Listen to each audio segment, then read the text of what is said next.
This is ESBR Boxing. Delighted as always to be joined by Danny. We have just seen the weigh-in for Katie Taylor versus Chantel Cameron, which takes place in Dublin tomorrow night. Danny, both fighters came in exactly the same weight, 139.7 pounds. Obviously, 140 pounds was the limit. General thoughts on the weigh-in? What did both fighters look like? Anything you're taking from that at all? Nah, not too much, mate, to be honest. They both looked good. I don't think we were expecting anything other than that, really. I think the one sort of question maybe was how much bigger, if at all, Chantel Cameron would look than Katie Taylor. Obviously, Katie Taylor coming up to her weight and the size has been one of the things that's been cited as a big potential advantage for Cameron in the fight. But as I was saying to you just before we started recording, I don't think she looked that much bigger. She was what, an inch and a half, 2 inches at the most taller, maybe. And I didn't notice a huge difference in terms of like the thickness. Maybe she'll rehydrate to a bit bigger, but again, I don't think she looked as if she had cut that much water weight. Probably slightly more than Taylor has to be expected. But now both look good. Both look like they're ready to go into a 10 round fight. So yeah, looking forward to it. Yeah, I'd agree with that. People, I think people have commented on the past on Chantel Cameron possibly looking a bit fuller faced in between fights. I think another one thing is as well, Chantel Cameron, she's not a young fighter. She's just turned 32. She has been approached. She has been a pro for I think around 6 years now. She's been in a few world title fights herself. She's not, Katie Taylor's not facing kind of a spring chicken here, you could say. So I think that's maybe a factor people haven't discussed. I think, yeah, Chantel Cameron to me looked like she made weight quite straightforward. So I don't think there's any kind of major worries there. I also think some press conferences are really, so sorry, some weigh-ins are really interesting with body language and things that happen, but neither fighter was going to start kind of trash talking on the scales or anything like that, or teams getting involved or anything like that. So if we're being completely honest, there's not a huge amount to say here.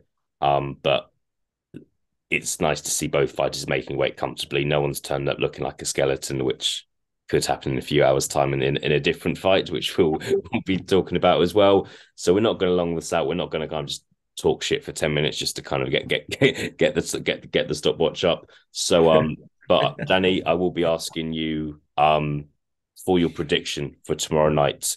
What happens between Katie Taylor and Chantel Cameron? So it's slightly changed over the past couple of weeks. Okay.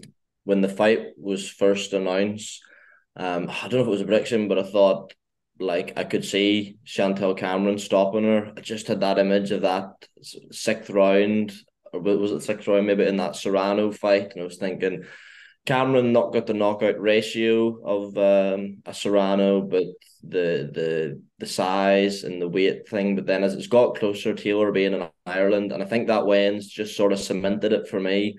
I think Taylor will edge her out. I could see it being close. I could see it even potentially maybe being controversial, and I'm sure like the Serrano fight, there will be sort of pockets of adversity for Taylor, but I just think I can't see Cameron winning enough rounds to get the decision in Dublin, if I'm being honest. So I think we could see a Taylor, maybe a majority decision, close UD. Do you think you mentioned there the fight being in Dublin? Do you think that the fact it's in Dublin and Chantel Cameron's just not going to do enough to win the fight in Dublin? Do you think that's kind of the big factor here? That Katie Taylor, look, it's big fight for her. 99.9% of the support in that arena is going to be for Katie Taylor. Do you think that's going to be the defining factor? We know, look, home advantage is a thing in boxing. We can't kind of deny that. Not necessarily the defining factor. It could prove to be. I don't think it's beyond the realms of possibility that Taylor wins like 6-4, 7-3, even 8-2.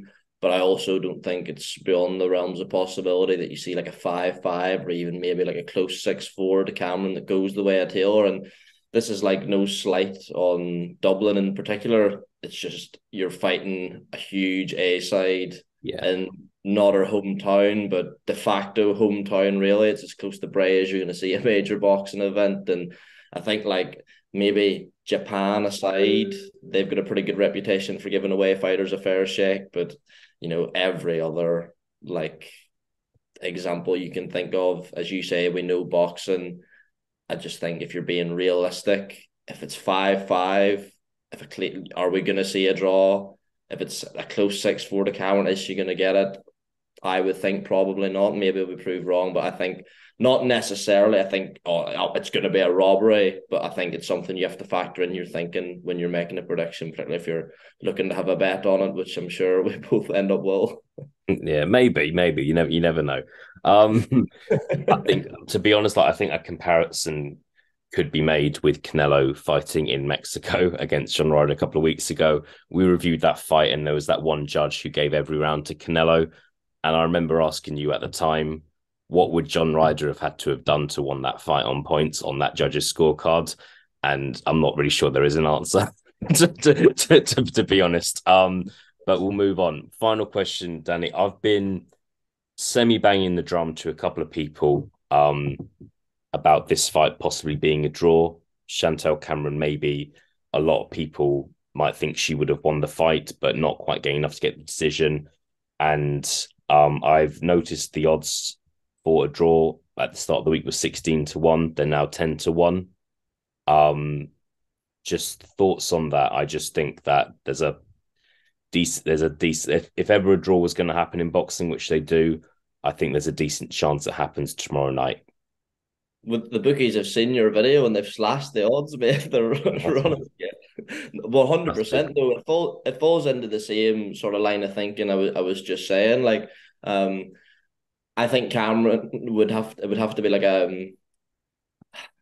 if Cameron wins clearly in our eyes a 6-4 or something, then you'll see a draw. I think if it's in any way close or debatable, you would probably see a Taylor one, but that's like definitely. I think the 16-1 was a really good price in that. 10-1, the value's probably starting to be eked out a bit. Did you get on at 16-1 or have you missed the boat? I might have done. You never, yeah, I might have done. I did at the start of the week.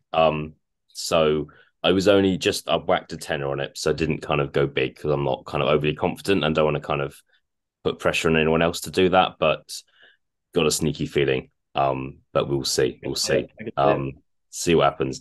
Danny, thank you for your time. Been good to review this weigh-in. Not the most memorable of weigh-ins. I hope I've not offended anyone by saying that. And we'll end the video there before I say anything else stupid. Danny, thank you very much for your time. I'll speak to you again soon. No bother, mate. Thanks.